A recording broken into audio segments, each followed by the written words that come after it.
Para cerrar con broche de oro, I would like to invite our key speaker, our last keynote speaker, Alfonso Herrera, who was born in Mexico City and contemplated being a pilot but ended up soaring in the music and entertainment business.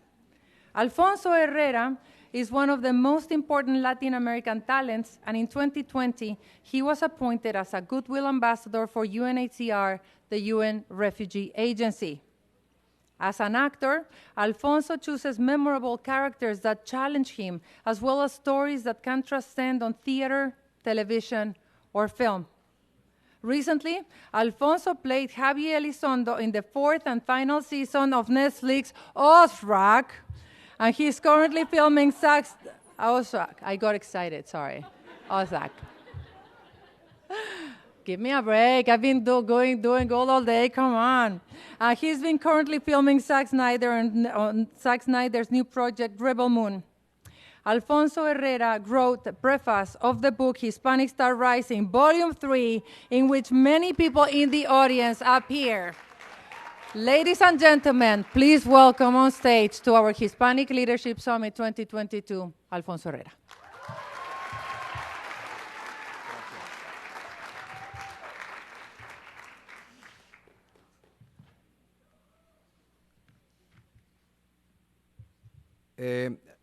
I heard on the previous panel, someone ask, how many speak Spanish? Amazing. We're going to have a blast here. Because we've heard numbers, we've heard percentages, and probably you are, I think we need to go to the root of why we are Latinos and why we are so in love about who we are, about our roots. So, I'll start. I'll be brief, don't worry. Seré breve. We Latinos do not identify ourselves only by sharing a language, a past, or a geographic region. Here, for example, we are all Latinos, or at least most of us have a tiny link to this beautiful feeling called Latinidad. Even those here born in the US, being second, third generation, or even if they don't speak Spanish but speak English or Portuguese, it doesn't matter. What makes us Latinos then? Regardless of the definitions made by historians, sociologists, and anthropologists, and the obvious coincidence between language and history, we could say that we are defined ourselves as Latinos because we are deeply in love with our roots. Because when we speak of our land, we refer to it with a devotion similar to our first love. Before the painful broken heart, of course.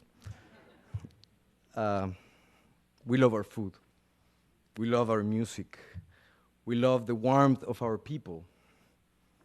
The stories told by our parents or grandparents, which sometimes seems to be extracted from a book by Garcia Marquez or Juan Rulfo. If you've been to Michoacán, in the stories you hear, you see like images of butterflies falling from the skies. If you've been to Michoacán, that is a reality.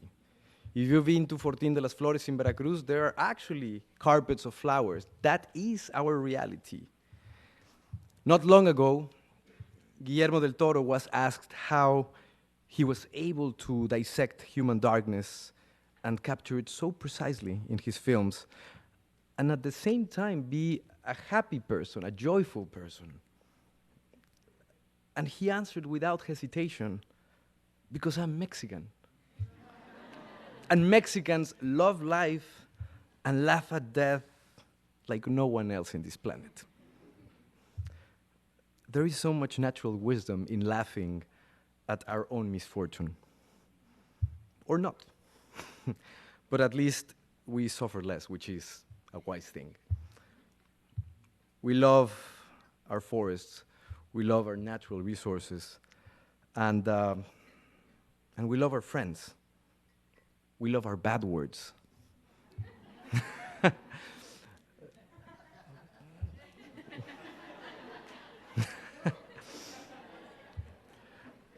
High caliber urban poetry, I would say.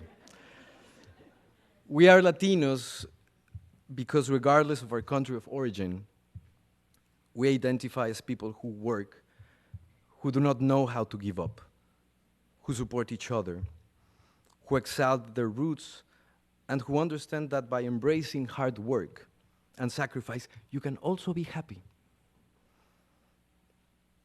And this takes me to a story, a personal story that occurred to me a long time ago. I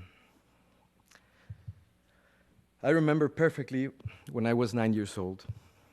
It was 1993. I lived in Guadalajara with my brother and my mother, Rutilia, also known as Ruth, para los cuates. She was a single mother who had to deal with one of the worst economic crises in Mexican history. She almost lost everything. And we were left only with the apartment that we lived in. Despite all that pressure and uncertainty, Ruth looked into my eyes and told me, Alfonso, don't worry, we're gonna make it. No te preocupes, todo va a estar bien. You know Poncho? Poncho is a nickname of Alfonso in Mexico. There are two things in this life that can open all the doors in the world. It's almost like a magic key. Imagine, I was 9 years old and she was telling me about a magic key that could solve all the problems. And she asked me, do you want to know what that is? I answered with the naivete of a child, of course, Mom. Of course I would love to know. Thinking that that was going to solve the enormous problems we were in. She looked straight me in the eyes and she said, respect and hard work. Nunca lo olvidé. We worked hard without hurting others while respecting our community. Unfortunately, we made it through.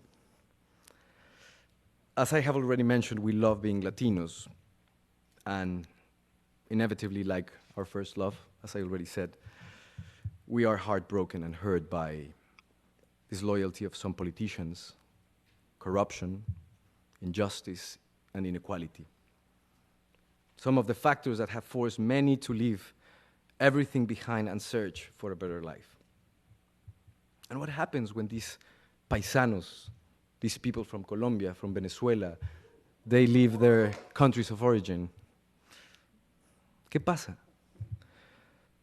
Desde un punto de vista muy ignorante, from an ignorant point of view, the refugee, the displaced, or the migrant becomes a problem when they arrive in a new country.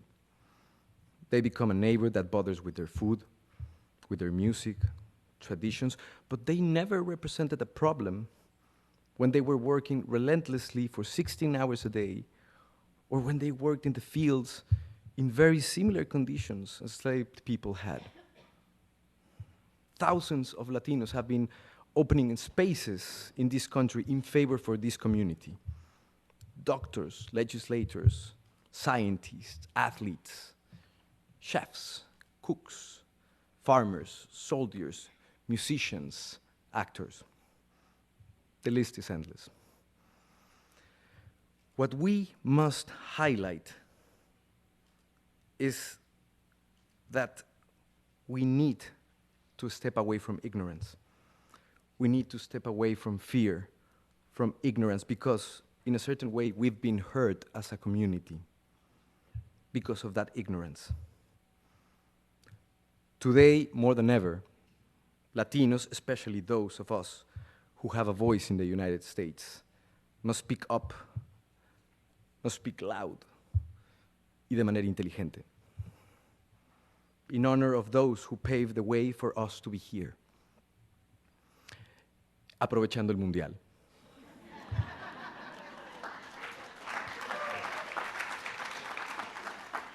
I'm not going to speak about the specific team.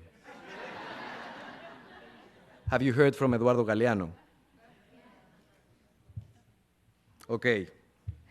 Google him. He has amazing soccer stories. Apart, he's a great writer and journalist. Eduardo Galeano said, And this is just to wrap it up. In the history of mankind, every act of destruction finds its answer sooner or later in an act of creation. So let us choose that. Let's choose be creators in times when destruction is a constant threat. Thank you very much. Gracias.